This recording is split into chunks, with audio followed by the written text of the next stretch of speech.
Hi students, welcome back to grade 11 English. Let us move on to Prose 3, Forgetting by Robert Lynch. Part 3, presented by Binila.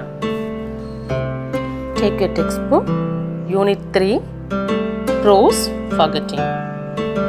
Let us move on to the page number 68. Absent-mindedness of this kind seems to me all but a virtue. The absent-minded man is often a man who is making the best of life and therefore has no time to remember the mediocre. Who would have trusted Socrates or Coleridge to post a letter? They had souls above such things. Explanation for this paragraph is, here Lind remarks that such absent-mindedness is a virtue. Virtue means it is excellence one. So here in the previous paragraph we have seen many anglers, they miss their fishing rod, these all the things. Okay, so they are good at some sports but they miss some silly things like fishing rods, everything they miss it. So that absent-mindedness people only here he says about. So this man often a man who is making the best of life and therefore has no time to remember the mediocre. Mediocre means it is not very good or ordinary things. So the person is good at sports or something, they are very good, but what they are doing, they forget the silly things, ordinary things, small things they forget. The ordinary people. So here he is telling about two persons like Greek philosopher Socrates and St. Coleridge. These great poets were absent-minded people. So who would able to have trusted them to post a letter? So whether anyone will have think that they will be able to post the letter. So these small items they will never do it. Their fact is that they had a soul above such things. So they used to have a creative writing, creative thinking. These all the things, high attitudes they have, but small absent-mindedness also will be there in their life. The next paragraph. The question whether the possession of a good memory is altogether desirable has often been discussed, and men with fallible memories have sometimes tried to make out a case for their superiority. A man, they say, who is a perfect remembering machine is seldom a man of the first intelligence. And they quote various cases of children or men who had marvelous memories and who yet had no intellect to speak of. I imagine, however, that on the whole the great writers and the great composers of music have been men with exceptional powers of memory. The poets I have known have had better memories than the stockbrokers I have known. Memory, indeed, is half the substance of their art. In this paragraph, Lind states that the possession of a good memory is a great advantage for all people. That is, men with fallible is given. Fallible is capable of making mistakes. That is, unreliable memories have tried to get along a case of for their perfections. So, a man who is a perfect remembering is a machine is rarely a man of intelligence. So, there are various cases to prove that children or men who had excellent memories, but they had no intellect. Okay, so many great writers or great music composers or of music have their exceptional powers of memory too. So the poet who known to me, that is known to Lind, have had better memories than the stockbrokers. So you know the stockbrokers, they will have good memory. So many others also they have better memories than the stockbrokers, and memory is the half the substance of their art. So for these people the memory is indeed half the substance of their art. It means in their life it is very important for them. Okay, so the next paragraph. On the other hand, statesmen seem to have extraordinarily bad memories. Let two statesmen attempt to recall the same event. What happened?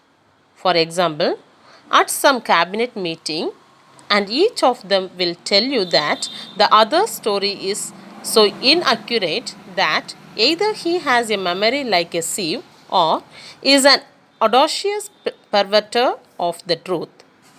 The frequency with which the facts in the autobiographies and speeches of statesmen are challenged suggests that the world has not yet begun to produce ideal statesmen, men who, like great poets, have the genius of memory and of intellect combined. Explanation. On the other hand, statesmen have extraordinarily bad memories. So often the statesmen have bad memories. What is that bad memories means? If you ask two statesmen to recall a same event at a cabinet meeting, each of them will tell the other story is wrong. So the cabinet meeting, what is happening, everything, if you ask to a statesman, each one will be telling the other stories, this is wrong, that is wrong, like that. They will be blaming each other. Often the facts in the autobiographies and speeches of statesmen are challenged. So because of this, the statesman's speech is a very challenged one, and it shows that they have a very poor memory. So once they said, later they will forget, right? So they will never remember that. So this speech is very challenged for the people, and this itself we can understand that they have a poor memory. So in this way, Lind remarks that the world has not yet produced ideal statesman.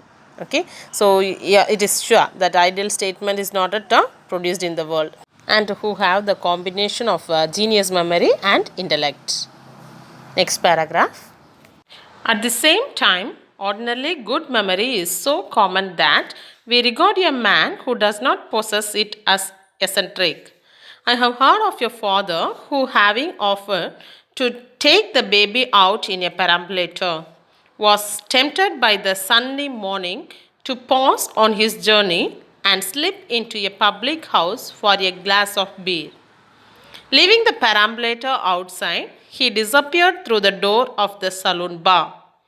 A little later, his wife had to do some shopping, which took her past the public house, where to her horror, she discovered her sleeping baby. Indignant at her husband's behavior, she decided to teach him a lesson. Now we came to the last two paragraphs. Here only the writer humorously narrates about a man who is leaving the perambulator outside, and he is going to the bar, and this example only he highlights and he says in this lesson. Okay, so we let us move on to the last two paragraphs. This last before paragraph, ordinarily good memory is very common. We consider a man without good memory as eccentric. So here we says about the people, everyone has a good memory, that is a very common one, but some person is considered without good memory is called as an eccentric. So eccentric is a word which means the people that is tending to act in a strangely. Some persons, they will act very strangely, no? So like that person is called eccentric. Okay, so those who don't have a good memory is called as an eccentric. And Lynn narrates a very funny story of your father who takes his baby out in a perambulator in the morning. So perambulator means shortly we will call as a pram. So in the airport you might have seen some small kids, they are moving in a perambulator. The parents will be moving the pram in the airport and all, you might have seen, right? So that perambulator, he is moving to the outside. So when he was crossing near a public house clipped words we will call as a pub. Okay, so when he is moving or he is crossing near to the public house, what happened? He was tempted for a glass of beer. He was very eager to drink a glass of beer. So he left the perambulator outside in the street and went into the pub. Pub means that is a public house. So he is leaving that and he is moving inside the pub. After some time, what is happening? His wife came that way for shopping. So she is on the way for the shopping through that same place, and she saw that baby is sleeping in the perambulator. Was very much horrified by seeing the baby.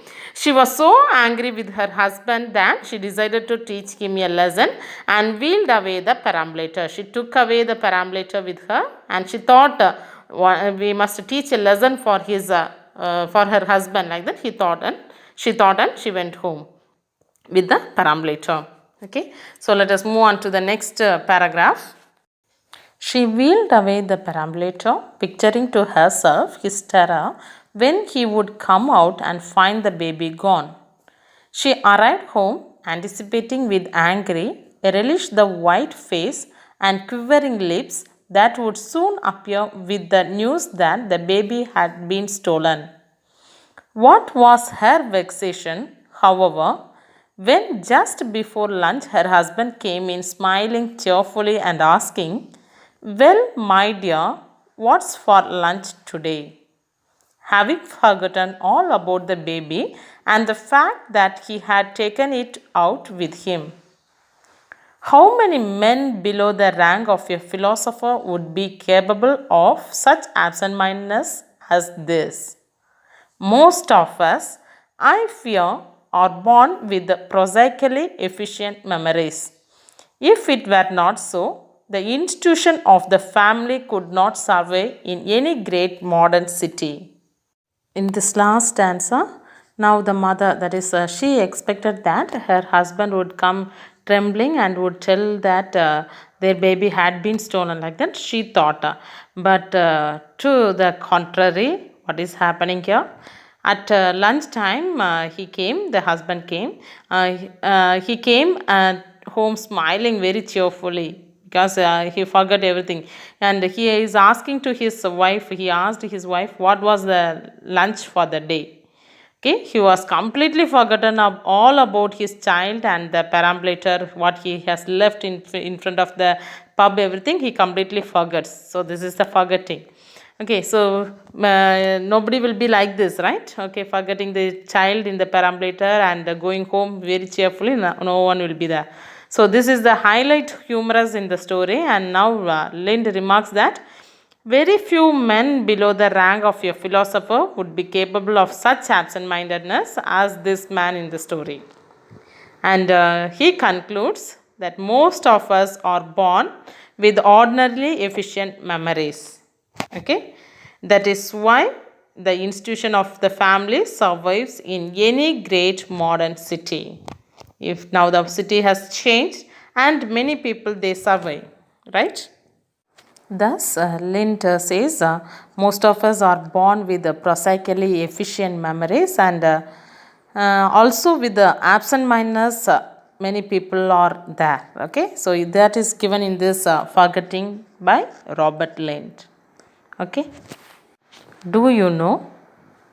Human memory begins to work when the fetus is just 20 weeks old in the mother's womb. Unit 3 Prose is completed. Now once again let me recall the glossary given in the book back. Let me read, concentrate on that. Okay. First one, vintage, wine of high quality produced in a particular year. Antipathy, strong dislike. Fortunes, huge sums of money. Reluctant, unwilling. Delinquent, a young person who is regularly involved in wrongdoing. Exploits, daring or heroic acts or actions, feats. Abstracted, lacking concentration on what is happening around. Prosaic, dull.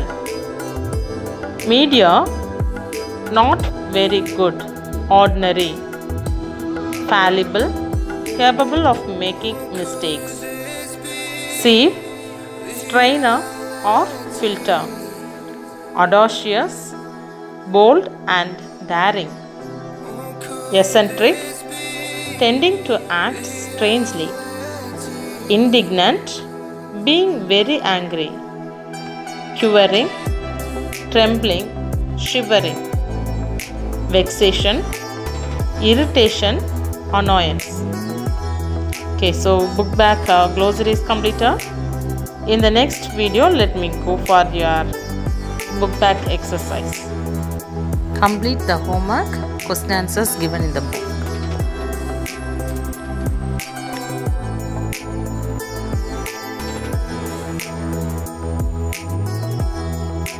Thank you. Bye bye.